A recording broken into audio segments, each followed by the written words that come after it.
Hi, this is Ed Sullivan and Marco Berti continuing our series on retaliation.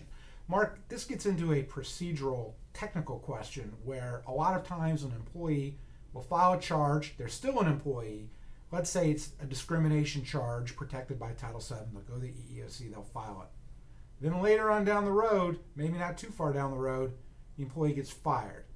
Does the employee have to go back to the EEOC and amend the charge to add a retaliation claim, or is it sort of subsumed by the original charge? Well, for many years, the courts had said it's subsumed in the original charge, and there's no need for the employee to go back and file a subsequent charge with the EEOC covering the termination. And there's a case from the Fifth Circuit called Gupta from, I think, the early 80s that says that. In 2002, however, the Supreme Court decided this case, National Railroad Passenger Court versus Morgan. It dealt with the continuing violation theory, not this issue at all.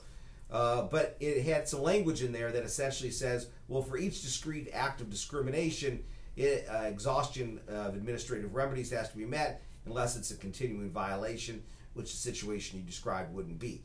So based on Morgan, some employers have argued, well, that line of cases, Gupta and whatnot, are no longer good. And yes, the employee has to go back after they filed the first charge and got fired, that to go back to the EEOC again and file a charge over their firing. Otherwise, they didn't exhaust their administrative remedies on their termination. They can't sue for that.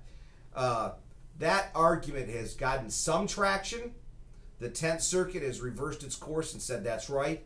There's a couple of district courts, I believe in Washington, D.C., that have said, yes, we agree with that.